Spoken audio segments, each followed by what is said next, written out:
సాయిరాం బాబా భక్తులందరికీ కూడా నమస్కారం అండి. అందరూ కూడా సుఖంగా సంతోషంగా ఎప్పుడూ కూడా ఆనందంగా ఉండాలి అని చెప్పి బాబాగారి తరపున నేను కూడా మనస్ఫూర్తిగా కోరుకుంటున్నాను. ఈరోజు బాబాగారు అందించే సందేశం ఏంటి అంటే, తల్లి చూసిన వెంటనే ఈ విశ్వాసకరమైన జీవిని తాకు. అదృష్టం సప్త సముద్రాలు దాటి నీకోసం కదిలి వస్తుంది. నీకోసమే ఈ సందేశాన్ని పంపిస్తున్నాను, జాగ్రత్తగా తెలుసుకో అమ్మా అని చెప్పి ఒక చక్కటి సందేశాన్ని అయితే ఈరోజు బాబాగారు మనకి అందించబోతున్నారండి. మరి బాబాగారి సందేశం ఏంటో బాబాగారి మాటల్లోనే ఇప్పుడు తెలుసుకుందాం. తల్లి, చూసిన వెంటనే విశ్వాసంతో కూడుకున్న ఈ జీవిని తాకావు కదా బిడ్డ. ఈ జీవి మనస్తత్వం ఎటువంటిదో మీ అందరికీ కూడా తెలుసు. మనిషి కంటే కూడా ఈ జీవి మనస్తత్వానికి చాలా విలువ ఉంటుంది. ప్రేమగా దగ్గరకు పిలిచి ఒక ముద్ద అన్నం పెడితే జీవితాంతం నీ ఇంట కాపలా కాస్తూ తన ప్రాణాలు విడిచేంత వరకు కూడా నీకు ఇంత హానిని అది కలిగించదు. అంత విశ్వాసంతో కూడుకున్నదే ఈ జీవి. బిడ్డ, ఈ జీవిలాగా నీవు కూడా ప్రతి పనిలో కూడా విశ్వాసంతో పనిచేస్తావు. అదేవిధంగా ఈ జీవిలాగే అందరినీ కూడా నమ్ముతావు. కానీ నీవు నమ్మే అంటే నువ్వు పెట్టుకున్న నమ్మకాలన్నీ కూడా శాశ్వతంగా నువ్వు నమ్మినట్లుగా కాకుండా వాటికి పూర్తి వ్యతిరేకత అనేది నీ జీవితంలో జరుగుతూ ఉంది. ఆ వ్యతిరేకతను చూసి నువ్వు తట్టుకోలేక చాలా బాధపడుతూ ఉన్నావు. బిడ్డ, జాగ్రత్తగా నేనేం చెప్తున్నానో తెలుసుకో. ప్రతిదీ కూడా నీకు అర్థమవుతుంది.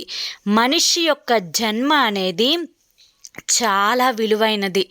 ఆ జన్మ అనేది చాలా అందంగా ఉండాలి అంటే సత్య మార్గంలోనే మనిషి యొక్క జీవితం సాగించినప్పుడు సత్య మార్గం అనేది ఎప్పటికైనా కానీ విజయమే సాధిస్తుంది.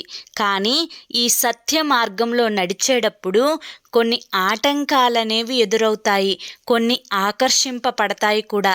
అలా ఆకర్షింపబడినప్పుడు ఏ మాత్రం కూడా మనసుని చలించనీయకుండా, ఎటువంటి ఆకర్షణలకు నువ్వు గురి కాకుండా కేవలం నీ దారి సత్యం వైపు మాత్రమే ఉన్నట్లయితే ఖచ్చితంగా నిన్ను ఏవైతే ఆకర్షించాయో అటువంటి ఆకర్షణలకు 10 రెట్లు నీ జీవితంలో సంతోషాలనేవి ఎదురవుతాయి. తల్లి, నువ్వు చేస్తున్న పొరపాటు ఏంటి అంటే కనుక అందరూ కూడా నీలాంటి మనస్తత్వంతో కూడుకున్న వారే అనుకుంటున్నావు. కానీ లోకం అనేది చాలా విచిత్రంగా నడుస్తోంది. ఇప్పుడు ఎవ్వరూ కూడా న్యాయంగా లేరు. ఎవ్వరూ కూడా కర్మ సిద్ధాంతాన్ని పాటించడం లేదు. ఎవ్వరూ కూడా ఒక మాట ఒక బాట అనేదాన్ని ఎప్పుడో మర్చిపోయారు. ఎవరి అనుకూలతను పట్టి వారు ఎప్పుడు ఎలా ప్రవర్తిస్తున్నారో కనీసం వారికి కూడా తెలియడం లేదు. ప్రస్తుతం వారి యొక్క అవసరాలు తీర్చుకునే ప్రక్రియలో వారు సత్య మార్గాన్ని ఎన్నడూ కూడా తప్పుతూనే ఉన్నారు. కనుకనే ఈ విధి అనేది, ఈ కలికాలం అనేది ఇలా అవకతవకలతోటి, అనారోగ్యాలతోటి, కష్ట నష్టాలతోటి, బాధలతోటి ఎప్పుడూ కూడా బాధతో నడుస్తూ ఉంది.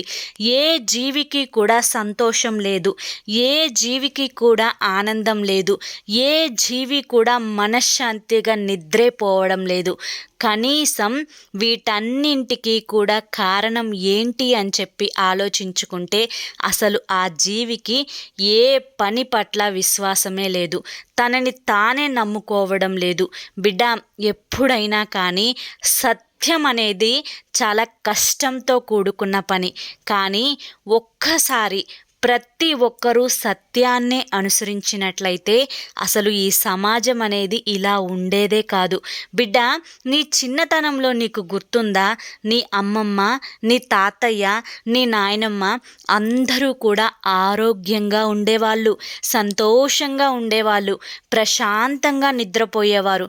కానీ ఇప్పుడున్న ఈ జనరేషన్కి ఇవి ఏవి కూడా దొరకడం లేదు. కారణం అప్పుడున్న సత్యం ఇప్పుడు బ్రతికి లేదు కాబట్టి. కనుక ఎవరినైనా కానీ నువ్వు నమ్మే విషయంలో కొంచెం జాగ్రత్త అనేది వహించడం ముఖ్యం.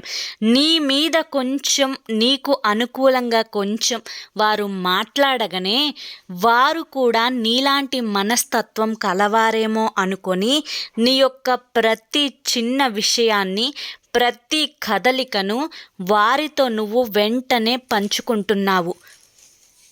దానివల్ల నీకు జరగబోయే నష్టాలు ఎన్నో నీకు తెలుసా? ఎందుకంటే కేవలం వారి యొక్క మనస్థితి అనేది నీ మనస్థితితో సమానం కాదు. బిడ్డ, నా భక్తులు అవ్వాలి అంటే వారిని పూర్తిగా నేనే ఎంచుకుంటాను. ఒకసారి నా భక్తులను నేను ఎంచుకున్న తర్వాత వారిని జీవితంలో ఎన్నటికీ కూడా నేను వదిలిపెట్టను. వారు తెలుసో తెలియకో కష్టాలు నష్టాలు పడినా, తప్పులు చేసినా వారిని మందలించి మళ్ళీ సత్య మార్గంలో నేను పెట్టి తీరతాను.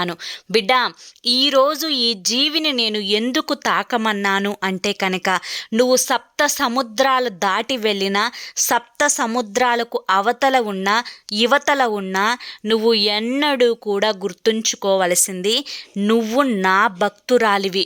నా నామస్మరణ అనేది ప్రతి క్షణం నీ నోట వస్తున్నది ఎంత నిజమో, నీ యొక్క నిలకడ, నీ యొక్క అలజడి ప్రతీదీ కూడా అంతే నిజంగా ఉండాలి.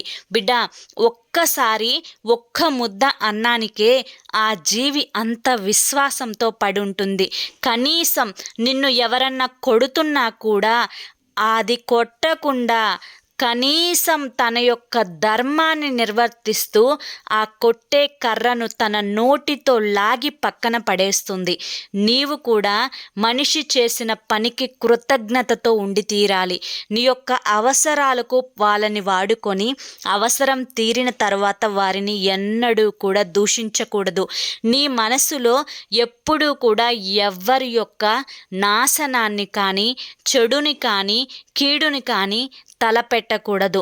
నీ యొక్క మనసు చాలా స్వచ్ఛంగా ఉండాలి. అప్పుడే నీ జీవితం కూడా చాలా స్వచ్ఛంగా ఉంటుంది. దారిలో ముళ్ళొస్తే ఆ ముళ్ళను పక్కన పడేసి ఆ దారిలో నడుచుకుంటూ వెళ్ళాలి తప్పితే ఆ దారిలో నుంచి నువ్వు వెనుతిరిగి ప్రయాణం చేసి మళ్ళీ వెనకడుగు వేయకూడదు. బిడ్డ, జీవితంలో కష్ట నష్టాలు అనేవి సర్వసాధారణమైనవి. కానీ వాటికి భయపడి బెంబేలెత్తిపోయి జీవితాన్ని భూతద్దంలో చూసుకొని ఏదో జరిగిపోతుంది అని చెప్పి అనేకమైన అనవసరపు ఆలోచనలతో ఉన్న ఈ జీవితాన్ని అనవసరంగా బాధ పెట్టకు.